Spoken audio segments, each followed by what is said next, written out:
திண்டிவனத்தில் அறவழியில் போராட்டம் நடத்திய விழுப்புரம் கிழக்கு மாவட்ட செயலாளர் ஜெயராஜ், பாவாடை ராயன் உள்ளிட்ட பாமக நிர்வாகிகளை காவல்துறையினர் கைது செய்துள்ளதற்கு பாமக தலைவர் அன்புமணி ராமதாஸ் கடும் எதிர்ப்பு தெரிவித்துள்ளார்.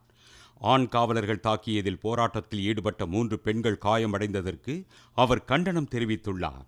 அரசியல் கட்சிகளின் ஜனநாயக உரிமைகளை மதிக்க வேண்டும், அடக்குமுறைகளை கட்டவிழ்த்துவிடக்கூடாது என வலியுறுத்தியுள்ள அன்புமணி ராமதாஸ், கைது செய்யப்பட்ட பாமக நிர்வாகிகள் அனைவரையும் உடனடியாக விடுவிக்க வேண்டும் என கேட்டுக் கொண்டுள்ளார்.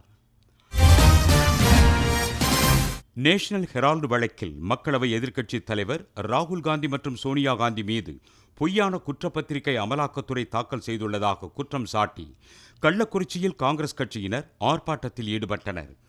கடலூர், கும்பகோணம், கோவை, திருவள்ளூர், ராமநாதபுரம், வேலூர், திருப்பத்தூர் உள்ளிட்ட தமிழகத்தின் பல நகரங்களிலும் அமலாக்கத்துறையை கண்டித்து காங்கிரஸ் கட்சியினர் போராட்டம் நடத்தினர். நிழல் இல்லா நாள் நிகழ்வு குறித்து கொடைக்கானல் வான் இயற்பியல் நடுவத்தில் சுற்றுலா பயணிகளுக்கு அறிவியலாளர்கள் விளக்கமளித்தனர். சூரியரேகை தலைக்கு மேல் 10 டிகிரி அட்சரேகையில் விழும்போது நிழல் இல்லா நாள் நிகழ்வு நடைபெறும் என அறிவியலாளர்கள் தெரிவித்தனர். பாரதியார் பல்கலைக்கழக விரிவாக்க மையத்தை இழுத்து மூடும் முடிவை கைவிட வலியுறுத்தி ஈரோட்டில் பல்கலைக்கழக ஆசிரியர் சங்கம் சார்பில் கவன ஈர்ப்பு போராட்டம் நடைபெற்றது. முதுகலை விரிவாக்க மையத்தை ஏழை மாணவர்கள் பயன்பெறும் வகையில் கட்டிடத்திலேயே இயங்கச் செய்ய வேண்டும் என அவர்கள் முழக்கம் எழுப்பினர். திருப்பூர் மாநகராட்சி 4ஆம் கூட்டு குடிநீர் குழாய் அமைக்கும் பணிகளின் போது அனுமதியின்றி வெடிவைத்து குழி தோண்டியதில் மேரி என்பவரது வீடு பலத்த சேதமடைந்தது.